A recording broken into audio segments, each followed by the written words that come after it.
বিসমিল্লাহ আলহামদুলিল্লাহ ওয়াসসালাতু ওয়াসসালামু আলা রাসূলিল্লাহ ওয়া আলা আলিহি ওয়া সাহবিহি ওয়া মান ওয়ালা বা'দ। তো আজকে আমাদের ক্লাস হচ্ছে আরকানুল ঈমানের ব্যাখ্যায় বিশেষ একটা পয়েন্ট, এটা হলো আল্লাহ রাব্বুল আলামিন সম্পর্কে যে আলোচনা, আল্লাহর পরিচিতি সম্পর্কে প্রথম রুকুন। তো তার মধ্যে আল্লাহ রাব্বুল আলামিনের সাথে এবং তার পরিচয়, তার অধিকারের সাথে সম্পৃক্ত হলো তাওহীদ। এই তাওহীদ হলো ত্রিবিদ। আল্লাহ রাব্বুল আলামিনের পরিচিতির সাথে সম্পৃক্ত, তার অধিকারের সাথে সম্পৃক্ত এবং মহান রাব্বুল আলামিনের সুন্দর সুন্দর নাম এবং গুণের সাথে সম্পৃক্ত এই ত্রিবিদ তাওহীদ আমাদেরকে আজকে চর্চা করতে হবে। এবং এটা এই জন্যে যে আপনার সব কিছুর আগে আল্লাহ রাব্বুল আলামিন সম্পর্কে জ্ঞান লাভ করা হলো ফরজ। মান কানা বিল্লাহি আরাফ কানা লিল্লাহি আখওয়াফ। আরবিতে কথা আছে, যে ব্যক্তি আল্লাহর পরিচিতি বেশি জানবে সেই আল্লাহকে বেশি ভয় করতে পারবে। পরিচিতির মধ্যে আল্লাহর বড়ত্বের কথা আসবে, মাহাত্ম্যের কথা আসবে। আল্লাহর যেমন এদিকে রহমত, অঢেল রহমত, ঠিক তদ্রূপ আল্লাহ রাব্বুল আলামিন এর রয়েছে রাগ, গুসা, আযাব এবং গজব। তিনি একদিকে বলেছেন নাব্বি ইবাদি আন্নী আনাল গফুরুর রাহিম, হে নবী আমার বান্দাদেরকে জানিয়ে দাও যে আমি ক্ষমাশীল, দয়াশীল। সাথে সাথে কি বলেছেন, ও আন্না আযাবি হুয়াল আযাবুল আলীম, সেই সাথে এটাও জানিয়ে দাও যে আমার আযাবও হলো অত্যন্ত বেদনা বিধুর এবং কষ্টদায়ক। এইভাবে মহান রব্বুল আলামিনের অনেক তার যে কাজ, তারপরে আল্লাহ রব্বুল আলামিনের ক্রিয়া, মহান রব্বুল আলামিনের কর্মকাণ্ড, এগুলোকে নিয়ে তাওহীদ রুবুবিয়্যাহ। মহান রব্বুল আলামিনের অধিকারকে নিয়ে যেটা হয় এটা হলো তাওহীদ উলুহিয়্যাহ। মহান রব্বুল আলামিনের বৈশিষ্ট্য, সুন্দর সুন্দর নাম, এই বৈশিষ্ট্যের ভিত্তিতে যেই দিক সেখানে ফোকাস করা হয় এটার নাম হলো তাওহীদুল আসমা ওয়াস সিফাত। রুবুবিয়্যাহ এটা আমরা সবাই জানি, আল্লাহ রব। সূরা ফাতিহার প্রথম আয়াতেই সেই নামটা উল্লেখ হয়েছে, আলহামদুলিল্লাহি রব্বিল আলামিন। এবং এটা অত্যন্ত একটা সিগনিফিকেন্ট এবং তাৎপর্যবাহী শব্দ এবং আয়াত, যে ওই আলমে আরওয়াহের মধ্যে আল্লাহ রাব্বুল আলামিন আমাদেরকে এই নামে তার পরিচিতির স্বীকৃতি নিয়েছিলেন। তার তো জাতি নাম হলো আল্লাহ, সিফাতি নাম হলো আরো অনেক। এগুলো সকল আসমানি কিতাব এবং আমাদের কোরআন সহ মিলালে, হাদিস সহ মিলালে 3 শতাধিক, 400 কাছাকাছি। আর যে হাদিসে বলা হয়েছে বুখারীতে যে 99টির উপরে জান্নাত, সেটা হলো 99টি আয়ত্ত করে অর্থ বুঝে ওইভাবে আল্লাহকে জানলে, মানলে, ইবাদত করলে জান্নাতের সুসংবাদ। এটা কিন্তু সংখ্যা সীমাবদ্ধতা বোঝানোর উদ্দেশ্য নয়, সেটাও বুঝতে হবে। তো এই এত নাম থাকা সত্ত্বেও এবং জাতি নাম আল্লাহ এটা থাকা সত্ত্বেও আলমে আরওয়াহে আল্লাহ প্রশ্ন করার সময় বলেন নাই যে আমি কি তোমাদের আল্লাহ না, বরং বলেছেন আমি কি তোমাদের রব না। বলেছেন আলাস্তু বি রব্বিকুম ক্বালু বালা, আমি কি তোমাদের রব না। তখন সবাই আমরা উত্তর দিয়েছি, ওয়াইজ আখাযা রাব্বুকা মিন বানি আদামা মিন যুহুরিহিম যুররিয়াতাহুম ওয়া আশহাদাহুম আলা আনফুসিহিম আলাস্তু বি রব্বিকুম ক্বালু বালা। আদম নবীনা আলাইহিস সালামের পিঠ থেকে সন্তানদেরকে বের করা হয়েছে। ইবনে আব্বাস সহ অন্যান্যদের কথা থেকে এই বাণীতে আসছে, এটা হলো পিপিলিকার আকৃতিতে আমাদেরকে আলমে আরওয়াহে ওই জায়গাতে বাবা আদমের পিঠ থেকে বের করে আল্লাহ পাক একেবারে একটা মানে ধরেন যে এরকম বিশাল আকারের সম্মেলন করেছেন এবং সেখানে এই প্রশ্ন ছুড়ে মেরেছিলেন আর আমরা উত্তর দিয়েছি। সেই জায়গা থেকেই কম্পিউটারের সফটওয়্যার তারা গবেষণা করে বের করেছে যে একটা জায়গা থেকে, এটা ভিতর থেকে কত জিনিস বের করা যায়, কিভাবে এটা বের করা সম্ভব হলো, ছোট্ট একটা জিনিস থেকে এত জিনিস বের করা কেমনে সম্ভব হলো। ওই বাবা আদমের পিঠ থেকে সন্তানদের, কিয়ামতের আগ পর্যন্ত সন্তানদেরকে বের করার ওই কনসেপ্টটা ওখান থেকে নিয়ে তারা গবেষণা করে করে করে করে কম্পিউটারের সফটওয়্যার তারা বের করছে। বলেন আল্লাহ। যেমন পাখি থেকে বিমান, পাখির উড্ডয়মান অবস্থা থেকে গবেষণা করে বিমান বের করেছে। চায়ের কেতলি উতলে ওঠা, এটাতে গবেষণা করে ট্রেনের ইঞ্জিন কিভাবে তৈরি করবে এটা তারা বের করেছে। তো এইভাবে করে আল্লাহ রাব্বুল আলামিন সেই দিন আমাদেরকে প্রশ্ন করেছিলেন এবং শব্দটা চয়ন করেছিলেন রব। আমরা বলেছিলাম যে জি হে আল্লাহ, আপনি আমাদের রব। শাহিদনা আন তাকুলু ইয়াউমাল কিয়ামাহ ইন্না কুন্না আন হাযা গাফিলিন। আল্লাহ বললেন যে আমি সাক্ষ্য নিয়ে নিছি ওই দিন তোমাদের কাছ থেকে, যে শেষ পর্যন্ত কিয়ামতের দিন যারা পাকড়াও হবে ওরা যদি এসে বলো যে আল্লাহ আমরা তো এটা জানতাম না। আও তাকুলু ইন্নামা আশরাকা আবাউনা মিন ক্বাবলু ওয়া কুন্না যুররিয়াতান দুআফা আফাতুহলিকুনা বিমা ফাআলাল মুবতিলুন। অথবা আরো চালাক এসে কেউ কিছু বলবে যে আল্লাহ এটা তো আমাদের বাপদাদারা শিরিক করতো। তোমার সাথে দেখতাম যে এই হিন্দু হলে বলবে প্রতিমাকে মানতো, খ্রিস্টান হলে বলবে যীশু খ্রিস্টকে মাধ্যম ধরতো, ইহুদি হলে বলবে উজাইরকে আল্লাহর ছেলে বিশ্বাস করে এটা করতো। মুসলমানদের মধ্যে যারা শিরিকপন্থী তারা বলবে যে পীর বাবাকে, খাজা গরিবে নওয়াজকে, এটা আমাদের বাবারা ডাকতো, খান জাহান আলীকে ডাকতো। আজকে দেখলেন না আমানত শাহর নামে পাটুরিয়া না জায়গার নাম কি, পাটুরিয়া ফেরি ডুবে গেল। তারা বলবে যে আমরা তো দেখছি এদেরকে। এটা যদি এই নিয়তে রাখা হয়, এবং বাস্তবে দেখবেন বেশিরভাগ ট্রান্সপোর্ট যেগুলো এই যে বড় বড় আপনার মালবাহী গাড়ি, ঠিক তদ্রুপ আপনার ওই যে ট্রাক, এগুলো বেশিরভাগ জায়গায় খালি ওই ওনার নাম তিনার নাম, হয় শাহজালাল, নয় শাহপরান, নয় খানজান আলী, নয় শাহ মখদুম, নয় আমানত শাহ। এগুলো কারণ কি? দুইটা এর মধ্যে একটা অবশ্যই আছে, একটা হলো এদেরকে সাদামনেই শ্রদ্ধা করে নাম রাখছে, আচ্ছা সেটা মেনে নিলাম। কিন্তু সাদামনে শ্রদ্ধা করে নাম রাখলে ইনাদের বড় কি বড় বড় ইমামরা না? ইমাম বুখারী, মুসলিম 6 কিতাবের লেখক, অথবা চায়ের মাযহাব যাদের নামে মানুষ তৈরি করেছে, এদের সম্মান কি আরো বেশি না? এরা কি আরো সিনিয়র না? এরও উর্ধে সাহাবারা না? এই দেশে দেখবেন যখন তারা কোনো ওই হিফজ বিভাগের অথবা কোনো একটা প্রতিষ্ঠানকে তারা ভাগ করে বিভিন্ন ইউনিটে, তখন তারা নাম লেখে কি, গিয়ে দেখবেন হালাকা দিয়ে হয় একজন সাহাবীর নাম লিখবে, আর নয় বড় একজন ইমাম যিনি আসলেই একজন শাস্ত্রবিদ ছিলেন, একজন জ্ঞানী গুণী আলেম ছিলেন। কেন? এরা এদের কদর বুঝে, হ্যাঁ, আর আমাদের এরা খালি ওইটাই বুঝে। তো ওইটা যে বুঝে, এটার কিন্তু দুইটা মাহাত্ম্য আছে। একটা হলো সাদা মনে এরা বড় কিছু ছিল, একজন আমাদের সমাজে তারা দাওয়াতি কাজ করছে, তারা আল্লাহর ওলি বলে, এটা পরিভাষা, এটা বিশেষ সমস্যা নেই। কিন্তু অলিয়া উলিয়া বলে দ্বিতীয় অর্থ যেটা নেওয়া হয়, যে এদের মাধ্যমে আমরা দাওয়াত পাইছি, অথবা বাংলার মুসলমান তাদের কাছে জিম্মি, তাদের শুধু তাদের নয়, তাদের মাজার কেন্দ্রিক যত শিরিকের আখড়া সেখানে জমে উঠেছে, এগুলো সব আমরা সাপোর্ট করি। এমনকি ওখানে গিয়ে যারা তাদের ওসিলা ধরে কিছু চায়, মহিলারা সন্তান চায়, অভাবীরা রিজেক চায়, চাকরিহারারা চাকরি চায়, এইটা বিশ্বাস নিয়ে ওই বিভিন্ন ধরনের দেখবেন যে সমিল, তারপরে কারখানা, তারপরে এই যে আপনার কি বলে স্টিমার, বিভিন্ন ধরনের বড় বড় ইন্ডাস্ট্রি সহ এদের নামে কেন রাখে? যে ইনাদের নামে রাখলে তো আর আযাব এবং গজব আসবে না, ইনাদের নামে রাখলে আর অ্যাক্সিডেন্ট হবে না। তো এই যে আমানত শাহ নামে এটা তো গেল, একেবারে ডুবে গেল আমাদের চোখের সামনে, আমরা আজকেই দেখলাম। দেখছেন কি না? কই রক্ষা হল? কেউ বলতে পারবে যে বিপদ আপদ হিসাবে তো এটা আল্লাহর নামেও কিছু করলে হয়, ওটা আল্লাহর নামে একটা বিপদ আপদ হিসাবে হয়। ইনারটা তো আপনি রাখছেন এই কারণেই যে ইনি রক্ষা করবে, তো রক্ষা করলো কই? আল্লাহর পক্ষ থেকে যেটা আসে এটা বিপদ হিসাবে মেনে নিব। ইনাদেরকে মানছে গিয়ে তো আপনার আর বিপদ সহ মানেন নাই, ইনাদেরকে মানছেন এই কারণে যে ইনাদের ওসিলায় পার পাইতে পাইতে এখানে জান্নাত পর্যন্ত চলে যাব। হিন্দুরা গরুকে দেবতা মানে কোন বিশ্বাসে জানেন? ওই যারা ভারতবর্ষে আছে তারা বলতে পারবে। আর আমি মানিকগঞ্জের কিছু লোকের সাথে উঠা বসা করার সুবাদে খবর পাইছি, কারণ ওই জায়গায় আগে হিন্দুরা ছিল। তাইলে তাদের নিজস্ব আকীদা কি বলছে জানেন? বলছে কিয়ামতের দিন ওই আমরা যে হিন্দুকে পূজা করি, হিন্দুর লেজের মধ্যে ধরবো আর গরু দৌড়াবে আর বলবে নিয়ে যা স্বর্গে, নিয়ে যা স্বর্গে, বা এরকম একটা শব্দ লাভ দিচ্ছে, গরুর সাথে দৌড়তেছে আর ওই যে লেজ নাড়াচ্ছে, বলতেছে চলে যাবে।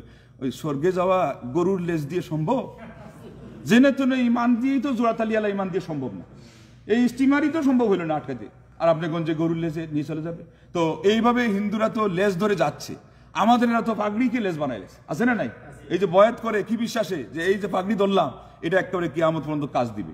কেউ বলতেছে জাহাজ নিয়ে এসে আমাদেরকে জাহাজে তুলে আগায় নিব, কেউ বলতেছে আপনার ওই যে কলা গাছ দিয়েও যে একটা ইয়ে বানায় না, বন্যা যেখানে বেশি হয় একটা পার হওয়ার মতো, কেউ বলতেছে হ্যাঁ কি বলে বেউরা, যে যে এলাকা যেটা বলে, হ্যাঁ এটা দিয়েও বলে বাবারা এসে নিয়ে যাবে।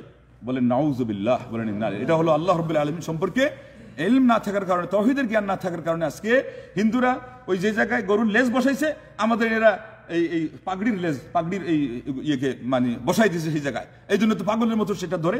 আর যারা এটা ধরতে পারে না, যে ধরছে তার পিঠের মধ্যে হাতটা দিয়ে হলো দাঁড়ায় কি বলে যে বায়াত করতেছি অমুকের কাছে।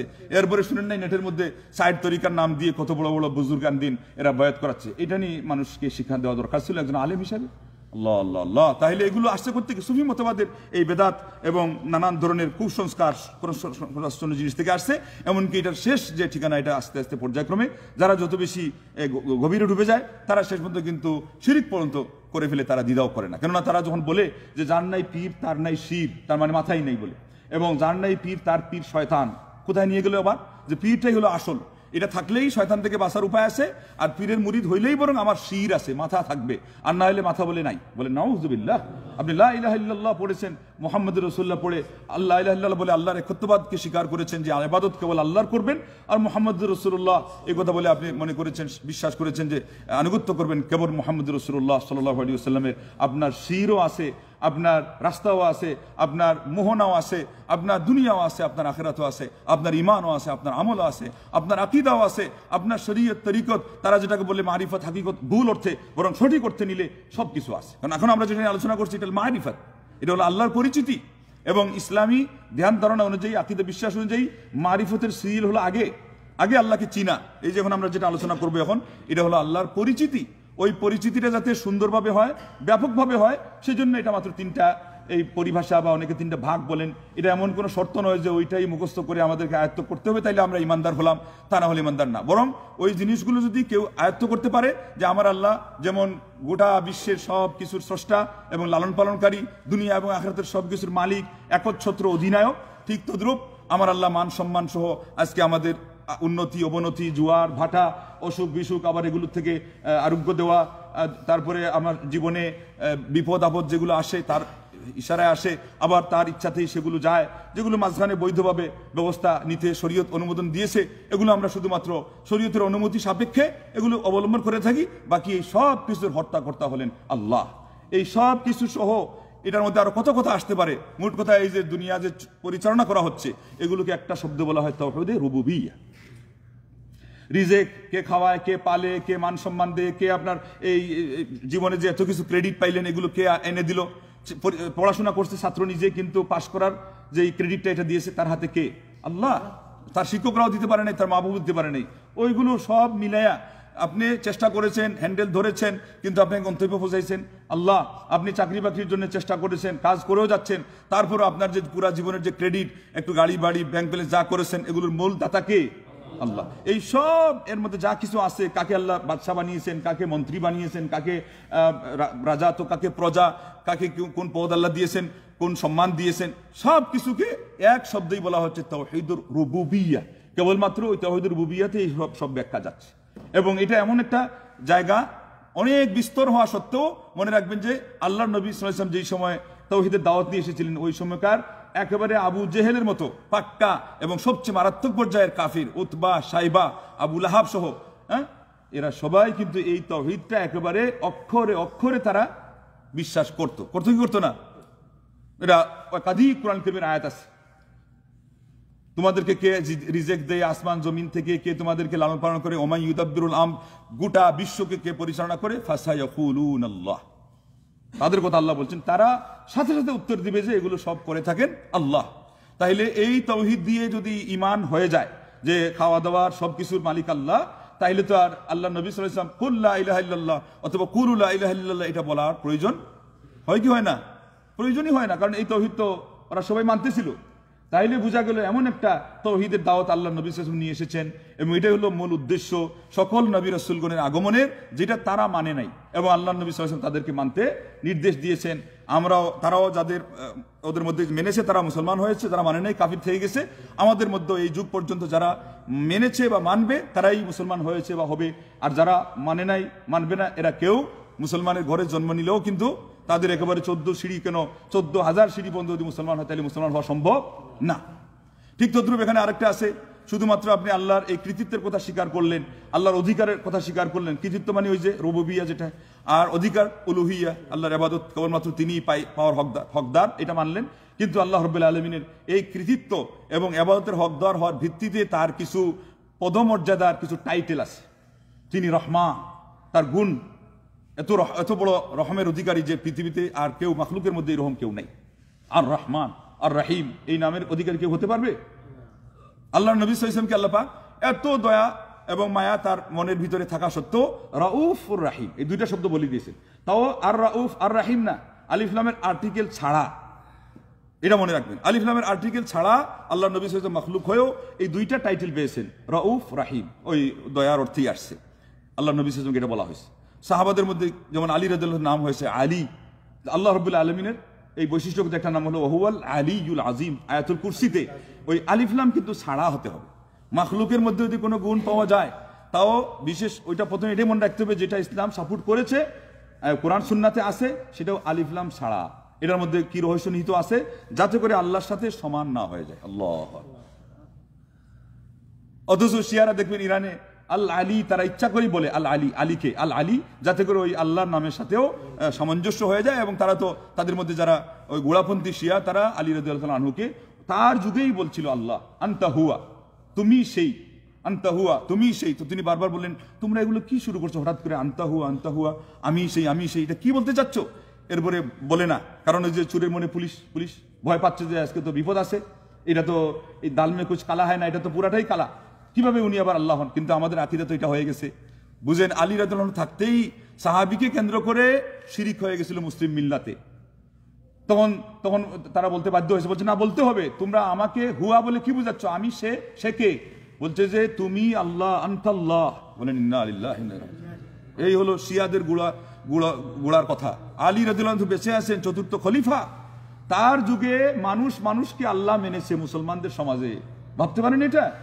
আমাদের সমাজে যে গলাবাজি করতেছে এখন যারা, হ্যাঁ আমরা খালি কিছু বললেই শিরিক হয়ে যায়। আরে শিরিক তো করছো তুমি যে লাইন ধরে আজকে প্রায় কাছাকাছি 1500 বছর চলে আসতেছো, ওর মাথাতেই তো শিরিক হয়ে আছে। মুসলিম মিল্লাতকে কি এতই বোকা পেয়েছো যে তারা কিছুই জানে না? তবে হ্যাঁ, এটা বাস্তবও ঠিক যে মুসলিম মিল্লাত এই সমস্ত মারাত্মক বিষয়গুলোর ইতিহাসও অনেকটা জানে না। আজকে যে কথাটা শুনলেন, আমাকে বললেন এটা আগে কয়জনে শুনেছিলেন? দেখছেন অবস্থা। অথচ আপনারা আলহামদুলিল্লাহ অনেক দিন যাবৎ সৌদি আরবেই আছেন, এবং আমার পুরা বিশ্বাস যে আপনারা অনেক ইসলামী সেন্টারের দায়ীদের আলোচনা শুনেন। আলোচনার মধ্যে বেশিরভাগ আলোচনা তাওহীদ নিয়ে, তাই না?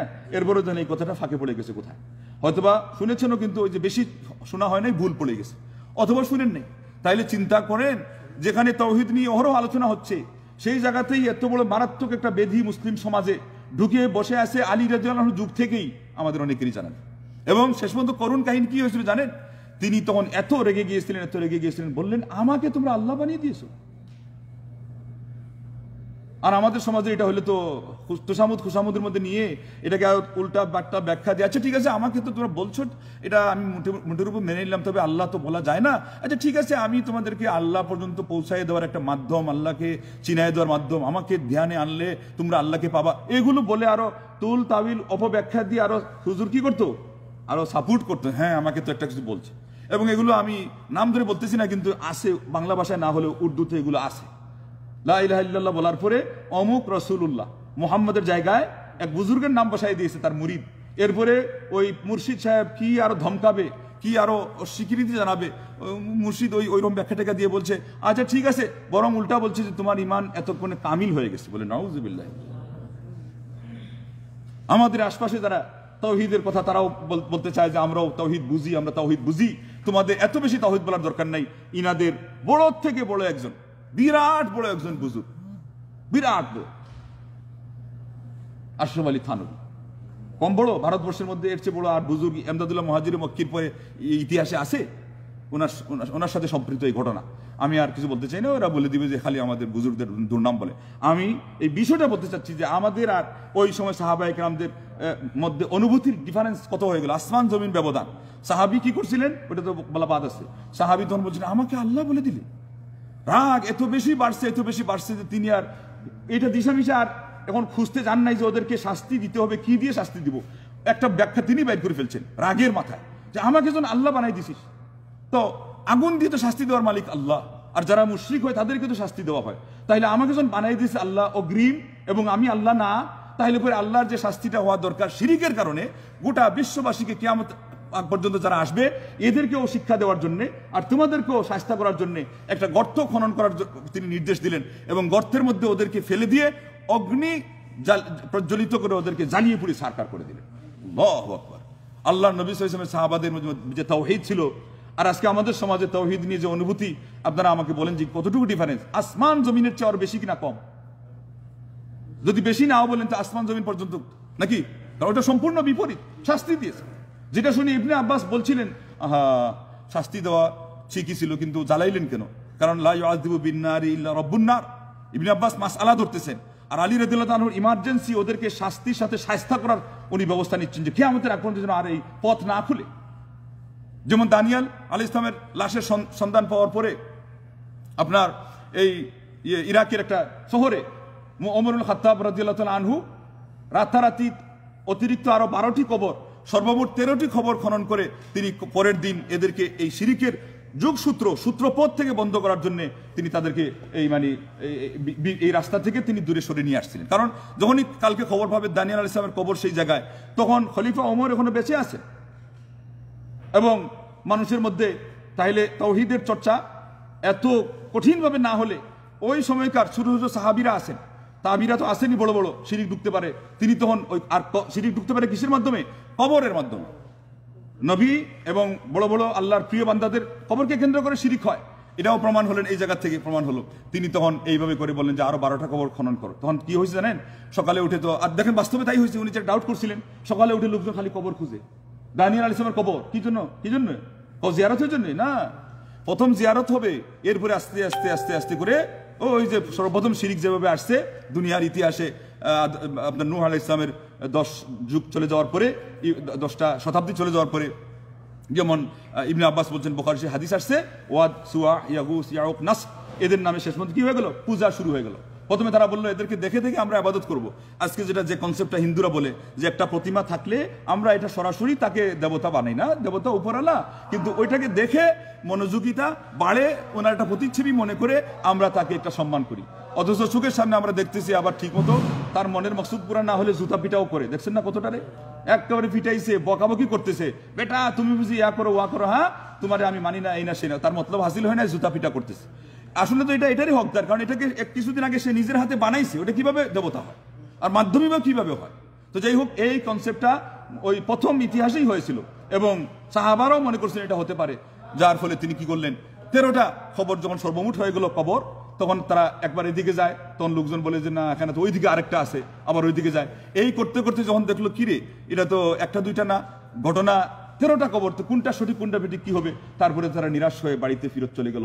এইভাবে আল্লাহ নবী সাল্লাল্লাহু আলাইহি ওয়াসাল্লামের দ্বিতীয় খলিফা ওমর ইবনে খাত্তাব রাদিয়াল্লাহু তাআলা আনহু শিরিকের সূত্রপথ বন্ধ করলেন। আর আজকে আমাদের লোকজন কয় যে মাজার আর কবর এগুলা শুনলেই আপনারা বলেন কবর পূজা কবর পূজা। আমরা বলি নাকি? এটা তো ইতিহাস বলছে, এটা বাস্তবতা বলছে এবং ওখানে চাক্ষুষ হচ্ছে। সিলেটে তো দেওয়ালের মধ্যে মহিলারা পেট ঘষিয়ে সন্তান চাচ্ছে, দেখছেন কি দেখেন নেই? এরপরে ঘোলা পানি কত কাল আগের, সেটাতে নাম দিয়েছে এটা নাকি জমজমের পানি, ওই মক্কার জমজমের কূপ থেকে নাকি ওটা যুগসূত্র ওখানে আসে, ওই গোলা পানি জমজমের পানি বলে, নাউজুবিল্লাহ মিন যালিক। আর ওই যে মাছ, ওই যে ইয়ের মধ্যে যেটা দেখেন না একটা সোনালী কালারের মাছ আছে না, এইটা তারা নিয়ে কি করছে, ওটাকে ওখানে পালতেছে, মানুষকে বুঝাচ্ছে এটা হলো একেবারে সোনার মদিনার থেকে আসছে, এটা মদিনার মাছ। হ্যাঁ, এইটারও একটা আলাদা ফজিলত আছে। এমনকি গজার মাছ যেটা, ওইটারও আলাদা ফজিলত বলে আছে। আবার নিজেরাই কয় গজার মাছ এটা হলো বাবার মুরিদদের মধ্যে যেগুলো একটু বেয়াদব ছিল, তেড়া হাড্ডির, ওগুলো কথা শুনে নাই, উনি তখন ধমক দিয়েছিলেন, ওগুলো গজার হয়ে গেছে। উনি ধমক দেওয়ার কারণে গজারে পরিণত হলো। তাইলে তোমরা আবার এগুলোকে জানাজা দাও কেন? এগুলো কাফন দাফন করে ওখানে আবার সসম্মানে বলে দাফনও করে, বলে নাউজুবিল্লাহ মিন যালিক, কবরস্থ করে। জি আচ্ছা, প্রশ্নগুলো আমরা শেষে করবো, শেষে করবো।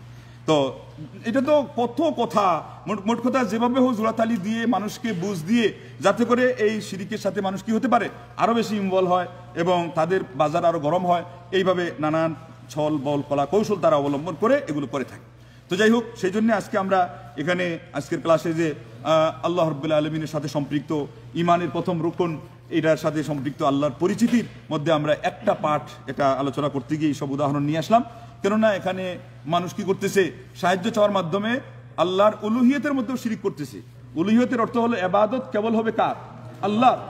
ইবাদতের মধ্যে বড় যে পাঠটা, এটা হলো দোয়া, কিছু চাওয়া, এই সাহায্য চাওয়া বিপদে আপদে, মনের আশা পূরণে, এটা কেবলমাত্র কার কাছে হবে?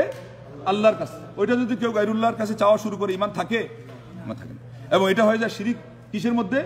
উলুহিয়া, আল্লাহর ইবাদতের শিরিক হয়ে যায়, নাউজুবিল্লাহ মিন যালিক। আজকে সেটাও হচ্ছে, রুবুবিয়াতেও হচ্ছে। কিভাবে? এই যে একটু আগে শুনছিলেন যে আপনাকে রিজেক দেওয়া না দেওয়া, স্ত্রী পরিবার সন্তান সন্ততি এগুলো দেওয়া না দেওয়া, এটার মালিক কেবল আল্লাহ। এবং তারা গিয়ে ওখানে বাবাকে বলতেছে বাবা সন্তান দাও, তাইলে তাওহীদের রুবুবিয়ার মধ্যে শিরিক করলো নাকি করলো না? এটা হলো তাওহীদের রুবুবিয়ার মধ্যে শিরিক করলো। ওই সময়েও তারা স্বীকার করা সত্ত্বেও কিছু লোক আবার ওটাও করতো। তাহলে বোঝা গেল স্বীকৃতির পাশাপাশি আবার এর বিপরীত করা, এটা ওই সময়কার এটারও নজির আছে ওখানে। ইয়া ফাহলাল ফহুল আতিনি জৌজান কাবলাল হাউল। যুবতী যখন বিয়ে শাদী হইতো না, তখন একটা দেবতার নাম ফহুল ছিল, সেটাকে গিয়ে বলতো ফাহলাল ফহুল, ওহে ষাঁড়েরও বড় ষাঁড়, তুমি বৎসর পুরা হতে না হতেই আমাকে তুমি একটা স্বামীর ব্যবস্থা করে দাও। তাহলে স্বামী চাইছে ওই সময়, আর আমাদের এরা গিয়ে সন্তান চাচ্ছে। কোনোটার থেকে কোনোটা তো আর কি না, সহজ না। স্বামী অনেক সময় বরং সহজ, বিয়ে শাদীর ব্যাপার, একজন আরেকজনকে পছন্দ করলো অথবা যে কোনোভাবে সম্পর্ক করে আজকাল করে ফেলতেছে, আছে না, নাই দুই পক্ষ রাজি হলেই তো হয়ে যাচ্ছে। কিন্তু সন্তান পাওয়াটা পর আরো জটিল। কতই সংসার এমন আছে যে বিয়ে শাদী হয়ে গেছে, বছরের পর বছর চলে যাচ্ছে, সন্তান পাচ্ছে না, চিকিৎসার পর চিকিৎসা সন্তান পাচ্ছে না, এটা আরো জটিল। ওই আরো জটিলটাই গিয়ে চাচ্ছে গিয়ে মাজারে, বলে নাউজুবিল্লাহ। এবং এরকম ঘটনা এই কাবা শরীফে ঘটছে। এক লোক গেছে আরেক লোকের সাথে হজ বা উমরা করতে, তওয়াফ চলছে, তো আল্লাহকে ডাকতেছে, কিন্তু তারা নিজেরা তো একজন আরেকজনের খবর জানে যে এদের আকীদা বিশ্বাস কিরকম। বিপদ আপদের সময় বাবাকে ডাকে, তারা জিলানী সাহেবকে ডাকে, তো বলতেছে এখন পর্যন্ত খালি আল্লাহকে আর ডাকস কেন, আর কিছু কস না, বাবারে কস না। তখন বলছে যে আরে সহজগুলো আল্লাহর কাছ থেকেই নেওয়া যাক, যেটা জটিল, যত কঠিন সমস্যা দেখা দিবে তখন না বাবারে ডাকবে। দেখছেন অবস্থা, কার থেকে কাকে বড় বানালো? আল্লাহ থেকে জিলানী সাহেবকে বড় বানালো। জিলানি তোমারই নামের গুণে আগুন হয়ে যায় পানি। ওনার নাম নিলে নাকি একবার বলছে শির উড়ে যাবে বিসমিল্লাহ ছাড়া, বিনা অজুতে। মানে আল্লাহর নাম আমরা 100 বার নিচ্ছি অজু ছাড়া। কোরআন শরীফ পড়তে, নামাজ পড়তে অজু লাগতেছে, কিন্তু এমনি আল্লাহর জিকির করতে অজু লাগে? কিন্তু জিলানী সাহেবের নাম নিতে নাকি অজু লাগবে, এমন লাগবে যে অজু ছাড়া যদি কেউ একবার নামটা নিয়েছে তাহলে তার নাকি মাথা উড়ে যায়। এরপরে লোকজন কারো তো মাথা উঠতে দেখলাম না। আমরা না হয় অজু সহ বলতেছি, ওই ওরা বিশেষ ভক্তরা, কিন্তু বলতেছি সারা দুনিয়ার মধ্যে তো অগণন মানুষ জিলানী সাহেবের নাম নেয়, এটা তো অজু শর্ত ছাড়া, কারো তো মাথা উড়লো না। তখন আলাদা আরেকটা বানাইছে, এটা হলো শরীরের যে কোনো জায়গা থেকে 2-এর পরে আরো আধটা যোগ দিলে আড়াই পিস লোম তার শরীর থেকে উদাও হয়ে যাবে। এখন এই লোম কখন কার পড়লো আর এই দুইটা না আসতো আরেকটা অর্ধেক, এটা কে খুঁজে বের করবে? তার মানে আপনাকে এটা বিপাকে ফালাই দিয়ে তারপরে ওই বিশ্বাসটা যাতে কি হয়ে যায়, আপনার মনে বদ্ধমূল হয়ে যায় এবং আপনি মুশরিক হয়ে যান, আপনি ওই মক্কার কাফিরদের মতো মুশরিক হয়ে বেঈমান হয়ে যান। এই জন্য এই ফন্দি আর ছন্দি আসছে। তাহলে এই তাওহীদ সম্পর্কে আলোচনা করা আমাদের অনর্থক না, বিশেষ প্রয়োজন, একান্ত জরুরি, নেসেসারি বিষয়, না হলে তো মানুষ এরা বিপদে পড়তেছে। এক মুরিদ পীর সাহেব নিজে আল্লাহর নাম নিয়ে পানি পার হয়ে গেছে, আর ওই ইয়েকে বলতেছে, মুরিদকে বলছে তুমি বায়জিদ বুস্তামির নাম নিয়ে পার হো। এরপরে বলে সেও আল্লাহর নাম নেওয়া শুরু করছে, তাকে বলে এটা শয়তান শিখাইছিল, আর ডুবতে লাগছিল। এরপরে সেজন ধরছে, টর্চারিং করছে, কয় আমার শয়তান এসে কইছে যে তোমার আগের মুর্শিদও তো আল্লাহকে ডেকে ডেকে পার হচ্ছে, যে তুমিও আল্লাহরে ডাকলে পার হবা, তো আমি এই জন্য আল্লাহকে ডাকা শুরু করছি। তখন তারে থ্রেড দিয়ে কয় যে ব্যাককেল কোথাকার, আমার মুখ তো পাক হয়ে গেছে, তোর মুখ তো এখন মতো পাক হয় নাই যে তুই আল্লাহর নাম ডাকলে সাহায্য পাবি, তো এর আগ পর্যন্ত বায়জিদ বুস্তামির নাম ডাকলে পার হতে পারবি। বলে নাউজুবিল্লাহ, হলো এটা তাওহীদ, এটা ইমানদারি? এইভাবে করে এটা এটা কোন মানের বক্তা? বাংলার জমিনে একেবারে ফেমাস বক্তাদের মধ্যে একজন। বলে নাউজুবিল্লাহ। তাহলে আমরা তাওহীদ বলবো না তো কি বলবো? এই তাওহীদ বাদ দিয়ে কি বলবো? বলে এই তাওহীদ বাদ দিয়ে তো নামাজের ওয়াজ করলো এটা অযথা হবে। মানুষগুলোর ঈমান আসল জিনিস, মূল ক্যাপিটাল, মানুষের মাথা, মানুষের মূল পুঁজি যেখানে শেষ হয়ে যাচ্ছে, আর আপনারা এসে বলতেছেন যে আপনারা খালি তাওহীদ করেন। আরে এই তাওহীদ বলে বলে ফেনা তুলে তো আমরা ওটার পর মরতে চাই। আপনারাও চান কি চান না? এই তাওহীদের কথা বলে আমাদের সারা জীবন তাওহীদের কথা বলে জীবন পাত করতে চাই। আপনারা চান কি চান না? এটা আল্লাহর অধিকার, এবং এটাই রক্ষিত হতে গেলে তাবিজ যে শিরিক, এটা বলতে হবে মানুষকে। ওখানে অত ব্যাখ্যার দরকার নাই, সহজেই বলেন যে শিরিক, ব্যাস আল্লাহ নবী শিরিক বলছেন, আর ব্যাখ্যা থেকে এখানে চলবে না, তাবিজ দেওয়া চলবে না। বলে কি আছে বিকল্প হলো সূরা ফাতিহা, সূরা নাস, ফালাক, ইখলাস, আয়াতুল কুরসি পড়েন আর খালি ফু দেন। যার ইয়াকিন যত বেশি হবে, ফুর সাথে ফু দিবেন হতে 1 মিটার যাবে না, কিন্তু 100 কোটি মিটার দূরে গিয়ে জিন, ভূত, দত্ত, দানব, কালাসান, কি যেন কালা জাদু, অগ্নিবাণ সবগুলো গিয়ে সেখানে সাগরে গিয়ে ডুবে আল্লাহ মারবে, তার কোনো পাত্তাই থাকবে না, যদি আপনার ইয়াকিন ঠিক থাকে। ইয়াকিন আছে তো না, নাকি না নাই? ইমান রাখতে হবে, আল্লাহর উপরে আকীদা বিশুদ্ধ রাখতে হবে, এগুলো সব ইনশাআল্লাহ সমাধান হয়ে যাবে। এই জন্য দেখবেন যে এই তাওহীদের দেশে এখানে যে জিনের উপদ্রব নাই তা না, মরুভূমিতে জিন আরো বেশি থাকে, কিন্তু এখানে কোনো শিশু, কোনো বৃদ্ধ, কোনো মানুষের গায়ে কোনো তাবিজ দেখছেন? তাইলে এরা সুস্থ আছে না? এরা আমাদের চেয়ে অনেক সুস্থ। গিয়ে দেখেন কত বুড়া আছে, 3-4 সংসার চালাচ্ছে, আপনার আমার মতো জুয়ানটাও পারেন। আছে না নাই? তারও তাবিজ লাগে না, ওয়াইফেরও লাগে না, ডেলিভারি কেসের সময় লাগে না, সন্তান হওয়ার পরও কান্নাকাটির সময় লাগে না, কোনো কিছুর সময় লাগে না, এক আল্লাহ ভরসা। আমরা পারি না এটা করতে? আমরা পারি না দেখেই আমাদের এখন বাপেরও তাবিজ লাগে, মারও তাবিজ লাগে, ওই বুড়া দাদারও গিয়ে দেখেন তাবিজ লটকানো আছে 4-5টা, নাতিরও লাগে, নাতনিরও লাগে, ছেলের বউয়েরও লাগে, শাশুড়িরও লাগে। তো এই সমাজের ইমানের কি অবস্থা এবার চিন্তা করে। অথচ আল্লাহ বলছিলেন ওয়ালা তাহিনু ওয়ালা তাহজানু ওয়া আনতুম আলাউন ইন কুনতুম মুমিনিন, তোমরা হীনবল হইও না, দুশ্চিন্তাগ্রস্ত হইও না, তোমরা বিজয়ী হবে, খালি সুখী না, তোমরা নিরাপদ থাকবে, ইমান ইসলাম নিয়ে আমল নিয়ে তোমরা বেঁচে থাকবে এবং সুষ্ঠু পরিবেশ পাবে, এমনকি বিধর্মীদের উপরে তোমরা বিজয়ী হয়ে থাকবে যদি ইমানদার হয়ে থাকো। অথচ আজকে আমরা শতকরা অলমোস্ট 90% মুসলমানদের দেশে আজকে আমাদেরকে কেউ একটা ঠুকর মেরে দিয়ে একটা আগুন লাগাই দেয়, আরেকজনে সামান্য একটা ঢিল মেরে দিয়ে আগুন লাগাই দেয়, একটা অজুহাত বাইর করে আমরা কিছুই করতে পারতেছি না। যারা শাসন করতেছি তারাও মুসলমানের সন্তান, যারা প্রজা তারাও মুসলমানের সন্তান। এটার মূল কারণ কি? আমরা নামকে আসতে মুসলমান, নাম সর্বস্ব মুসলমান, আমাদের ভিতরে ইমান এবং ইসলামের প্রকৃত চর্চা নাই, হলেও এটা দুর্বল, অত্যন্ত ক্ষীণ। তো যাই হোক, আল্লাহ রাব্বুল আলামিন সম্পর্কে আমরা জানলাম যে তিনি স্রষ্টা, তিনি জীবন দেন, তিনি মরণ দেন এবং সব কিছুর মালিক তিনি। আমরা সংক্ষেপে এটা এক বাক্যে আপনাদের সামনে বলে দিয়েছি। এটা গেল তাওহীদুর রুবুবিয়্যাহ। আর তাওহীদুল উলুহিয়্যাহ হলো সরফু জামি আনওয়া ইবাদাতিল্লাহি ওয়াহদাহ লা শারীকা লাহ, সকল ইবাদতের যত প্রকার আছে সবগুলো কেবলমাত্র আল্লাহর উদ্দেশ্যে নিবেদন করা, তার সাথে সেখানে কাউকে শরীক না করা। উদাহরণস্বরূপ এখানে তারা বলেছে আল্লাহ নাসজুদা ইল্লাল্লাহ ওয়ালা নাদউয়া ইল্লাল্লাহ, আমরা আল্লাহ ছাড়া কারো সামনে মাথা নত করব না, কাউকে সেজদা দিব না, এবং আল্লাহ ছাড়া আমরা কাউকে সাহায্যের জন্য ডাকবো না। পারবেন তো ইনশাআল্লাহ?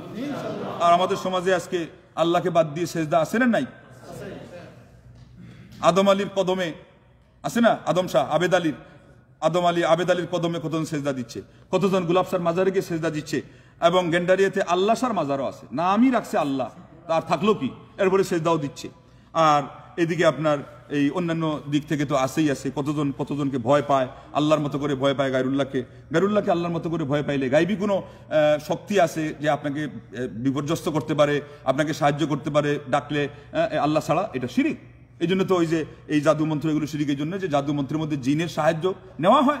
অনেক মন্ত্রের মধ্যে কবিরাজগুলো জিনের সাহায্য নেয়, অনেক মন্ত্রের মধ্যে তারা গৌণভাবে হলো জিনের সাহায্য নেই, বলে দেয় যে তোমার এটা সাকসেস হতে গেলে ওই মুরুগ চাইছে, জান চাইছে, জানের বদলে জান চাইছে। এটা কে চাইছে জানেন?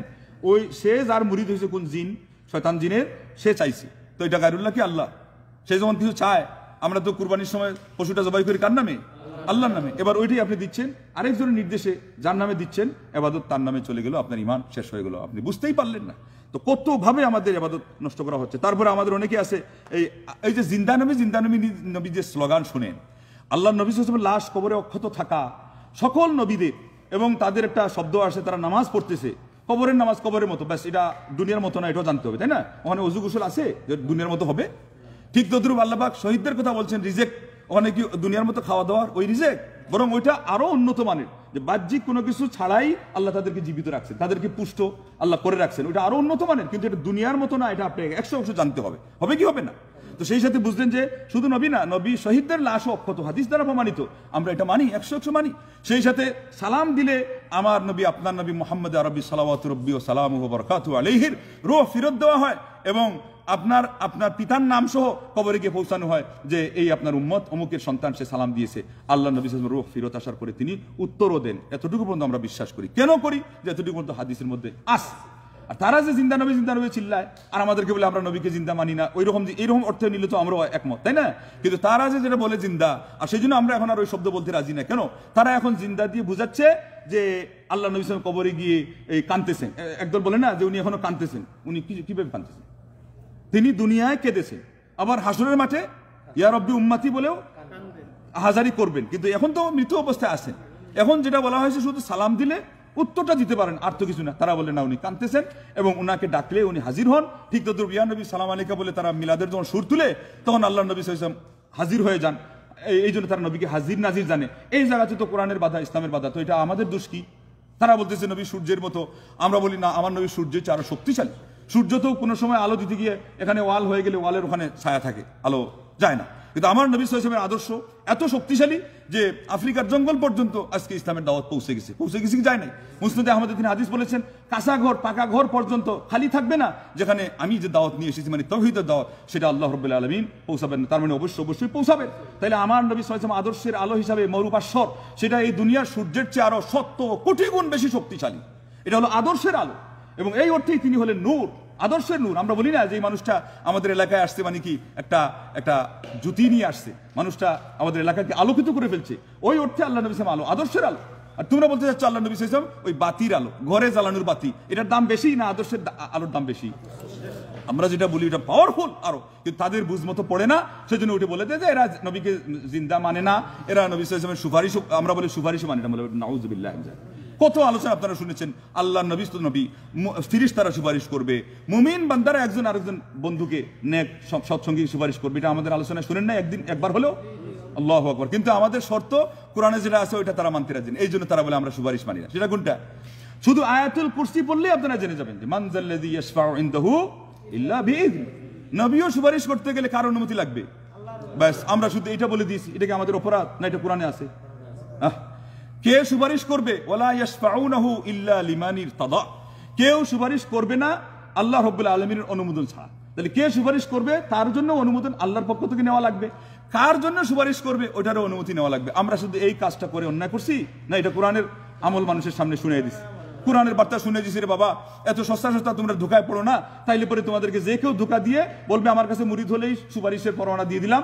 আর আগে খ্রিস্টানরা এক সময়, টাইম কত হয়েছে একটু খেয়াল দেখেন, হ্যাঁ কাছে গেছে, এক সময় তারা জান্নাতের চেক বিতরণ করতো, শিকুল মাগফিরা, শেকুল জান্না, এই যে মানুষকে বোকা সাজাইয়া, যে তাদের কাছে চার্চে যারা পাদ্রী ছিল ওদের কাছে গেলে কি করতো, সারা পাহাড় পরিমাণ পাপ টাপ করে নিয়ে এরপরে যাওয়ার পরে ওদের কাছ থেকে চেক কিনতো টাকা দিয়ে। এত টাকা দিছো, তোমার ওই ক্ষমার চেক হয়ে গেছে, মানে ক্ষমা নিশ্চিত, তুমি আরো বেশি টাকা দাও, শেকুল জান্না। শেখ বুঝেন কি? তা এখন তো সৌদি আরব থাকতেছেন, শেখ মানে কি? চেক বই যেটা, হ্যাঁ, রশিদ। বলছে তোমাকে তো একেবারে লিখিতভাবে জান্নাতের রশিদ দিয়ে দেওয়া হয়েছে, কারণ ওটা কয়েক লাখ দিলে এটা কয়েক কোটি টাকা দিয়ে দিছে। আজকালও গিয়ে খবর নিয়ে দেখবেন যে রাতের অন্ধকারে, রাতের আধারে আমাদের প্রচুর পরিমাণে, বিশেষ করে সরকারি চাকরিজীবীরা, ওইদিকে হারাম হালাল তো বাসরিস নাই, টাকার কোনো মায়া নাই, ওরা বড় বড় টাকার বান্ডিল, এবং কিছুদিন আগে তো আপনারা দেখছেন ক্যাসিনো এগুলোতে কিভাবে বের হয়েছে, কারো বালিশের নিচে, কারো বিছানার নিচে, এই ধরনের বান্ডিল টাকা নিয়ে পীরদের কদমে রাত্রে রেখে আসে। বাবা দোয়া করেন আমার পথটা যেন আরো বেশি দিন থাকে, আরো কিছুদিন সুদ ঘুষ খাইয়া যেন আরো পেটটা ফুলাইয়া তারপরে যেটা হয় সেটা হবে। এগুলো করে কি করে না, খবর পান কি পান না? কিন্তু কোনো আলিমের কাছে কোনোদিন শুনছেন যে টাকার বান্ডিল নিয়ে আসছে হাদিয়া দিতে, যিনি পীর মুরিদি করে না? এই জন্যই বেশিরভাগ আলেম, এই যিনি এদিকে মানুষের সামনে খুব বাটপটু এনায়েতুল আব্বাসী, এদিকে ওই অন্যান্য নাস্তিকদের মোকাবেলায় উনি হাত ডাক ছাড়লেও কি হবে, ওইদিকে মগর লোভ লালসা ওটা ছাড়তে পারে না। দেখেন না, ভিক্ষুকের মতো হাত বেড়ে মানুষের কাছে হাদিয়া নিচ্ছে। তো পিরালির ব্যবসার এটা হলো মাগনা স্বাদ, বিনা পুঁজির ব্যবসা। খালি আপনি পীর সেজে যাবেন, আপনার কাছে মুসাফা করতে গেলে হাতেরও কিছু পাওনা আছে, পকেটেরও কিছু আছে, মুরগের রোস রানটান আছে, আর আপনার মানে সব কিছু আছে, আমদানি রপ্তানি, খালি হাতে মালপানি। আলহাজ হজরত মৌলানা দুরমুস আলী ওয়াজ মুসিবত ফরমাইয়া সব কিছু উজাড় করিয়া নিয়ে চলিয়ে যায়। আর এর ফলে আপনাদেরকে বলে আমরা হলাম আশিকে রসুল্লাহ, আর ভিতরে বাস্তবে হলো আশিকে রসগোল্লা। ভিতরে ওইটাই চিন্তা করে কোথায় রসগোল্লা, কোথায় কি আছে না আছে, খালি আনো, আমদানি রপ্তানি। তো আজকে আর বেশি কিছু বলার সময় পাচ্ছি না। তৌহিদের রুবিয়ার পাশাপাশি তৌহিদ উলুহিয়া আমরা সামান্য টাচ করলাম। এতেই সংজ্ঞাটা পেয়ে গেছেন যে যত ধরনের ইবাদত আছে শুধুমাত্র কার জন্য হবে? মনের ইবাদত আছে, অঙ্গ প্রত্যঙ্গের ইবাদত আছে, মৌখিক ইবাদত আছে, ওইটা আমরা তাশাহুদের মধ্যে বলি আত-তাহিয়াতু লিল্লাহি ওয়াস সালাওয়াতু ওয়াত তাইয়্যিবাত। আত-তাহিয়াত দিয়ে বোঝানো হচ্ছে মৌখিক ইবাদত, সালাওয়াত দিয়ে বোঝানো হচ্ছে শারীরিক ইবাদত, আর তাইয়্যিবাত দিয়ে বোঝানো হচ্ছে টাকা পয়সা, যাকাত, সাদকা এগুলো দিবেন, এগুলো যেন হালাল হয়। আর কেউ এটার আরো তাৎপর্যবহ ব্যাখ্যা করেছেন। মোট কথা এক বাক্যে ইবাদত বলতে এই শব্দটা যত জিনিসের প্রয়োগ হবে এগুলো আল্লাহ ছাড়া কোনো গায়রুল্লাহর জন্য এটা প্রয়োগ করা যাবে না, চাই সে জিবরিল ফেরেশতা হোক আর না হলে আমাদের নবী আপনার নবী মুহাম্মদ আরবি সর্বশ্রেষ্ঠ নবী হন, কেননা তারা তো সৃষ্টি, শেষ পর্যন্ত তারা সৃষ্টি, আর আল্লাহই হলেন স্রষ্টা। বরং সকল নবীরা এসেছেন কি জানিয়ে দেওয়ার জন্য যে এই গোটা বিশ্বের মধ্যে ইবাদতের হকদার আল্লাহ ছাড়া আর কেউ নাই। কুলু লা ইলাহা ইল্লাল্লাহ তুফলিহু ওয়া লাকাদ বা'আসনা ফি কুল্লি উম্মাতির রাসূলান আন ইবুদুল্লাহ ওয়া ইজতানিবুত তাগুত। আল্লাহ পাক শুধু এক নবীর কথা বলেন নাই, সকল নবীর কথা বলেছেন। যুগে যুগে নবী রাসূলদেরকে আমি একটাই মিশন, একটাই দাওয়াত, একটাই স্লোগান দিয়ে পাঠিয়েছি। এবং এটা শুধু মুখের স্লোগান না যে আল কোরআনের আলো ঘরে ঘরে জ্বালো আর এরপরে জ্বালাও পোড়া করে থুয়ে দিবে না, বা রাজনৈতিক অঙ্গনে শুধু সীমাবদ্ধ রাখবে।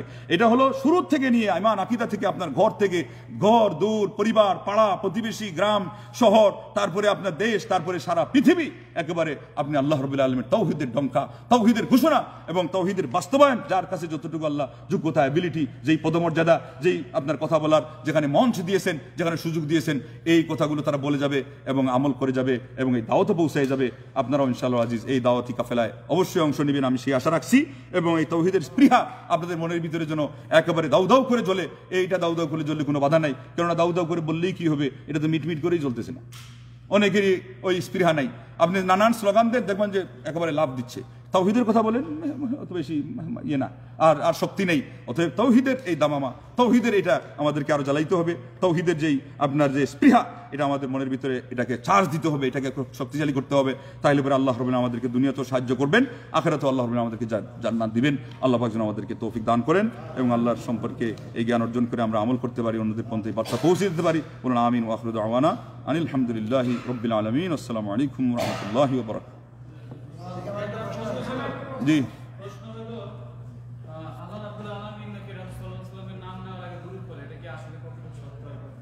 আল্লাহ নিজেই চিন্তা করে দেখেন। এই যে ওই মিলাদ টিলাদ পড়ে না, এই মিলাদের সাথে এটাও তারা লাগাই দেয়। তারা বলে যে মিলাদ বেটা তোমরা দলিল খুঁজো। একবার তো বলে দিছি যেহেতু দলিল নাই, কয় যে মিলাদের জন্য দলিল লাগে না, এটা বিনা দলিলে নবীরে মহব্বত করি চলবে। আর শেষে আরেক দলে করছে কি, কয় মিলাদের জন্য দলিল আপনি জমিনে খুঁজতেছেন, মিলাদ তো আসমানে আগে আল্লাহ শুরু করছে। ওই যে ইন্নাল্লাহ ও মালাইকাতুহু ইউসাল্লুনা আলান নবী, ওরা মনে করছে ওই মিলাদ তাদেরটা, বলেন লা হাওলা ওয়ালা কুওয়াতা। অথচ ওই ইউসাল্লুনার শব্দ একই, কিন্তু আল্লাহর দুরুদ একরকম, ফিরিস্তাদের দুরুদ অন্যরকম। মিলাদ হবে? মিলাদের মধ্যে যদি হুজুরের সুর আর যারা মাঝখানে ভক্ত আছে ওদের সুর এক না হয়, এটা মিলাদ মাহফিল হবে? অথচ এখানে তো আল্লাহর দুরুদ আর ফিরিস্তাদের দুরুদই ভিন্ন। এরপরে আল্লাহ রাব্বুল আলামিন যেটা আল্লাহ নবী শানে যেটা করেন, ওটা কি কোনো ইবাদত? এটা ইবাদত করলে তো আল্লাহই ইবাদতকারী আর নবী হয়ে যাবেন মাহবুদ, বলে নাউযুবিল্লাহ। তাইলে ওটা থেকে দলিল নেওয়া কেমনে চলে? আমরা তো মিলাদ পড়ি, আপনি বলতেছেন ইবাদত হিসেবে না, অথচ আমরা এই জন্য আমরা বলছি যে ইবাদত যেহেতু হবে তাহলে সেটা ইসলামের নিয়ম অনুযায়ী হবে। ইসলাম এটা এই নিয়ম দেয় নাই, বলছে দুরুদ পড়েন, দুরুদে যত শব্দ আছে সেগুলো পড়েন। তারা সেটাও মানতে রাজি না, উল্টা আরো কি করছে, হাসাফান ও সু আকিলা, খেজুরও মান্দা প্রকৃতির, দামও আবার বেশি। মিলাদ তো মিলাদ, দলিল তো নাই দলিল। এখন কয় যে এটা জমিনে খুঁজে পাওয়া যাবে না, এটার সূচনা হয়েছে আসমানে, মানে স্বয়ং আল্লাহই মিলাদ পড়তেছে। এদিকে বুঝতেই পারছে না খোড়া মৌলবী যে আল্লাহকে মিলাদের মধ্যে জড়ায় দিয়ে আল্লাহকে যে নবীর গুলাম বানিয়ে ফেলতেছে, বলে নাউযুবিল্লাহ। এটাতে ইমান থাকবে? এটাতে ইমান যাবে তো যাবো, আরো আল্লাহর সাথে কি গুস্তাখি করার কারণে কয়েক শতবার ইমান আরো তার চলে যাবে। আল্লাহ আমাদের সবাইকে হেদায়েত করুক, বুঝদান করুক। তো আজকে মনে হয় আর সময় হবে না, ওই ড্রাইভার বলছে যে একটু তাড়াতাড়ি শেষ করার জন্যে। অতএব এখানে আমরা শেষ করছি। আল্লাহ সবাইকে ভালো রাখুন। আগামী সোমবার আবার আসবেন, সোমবার বুধবার ইনশাআল্লাহ। আসসালামু আলাইকুম।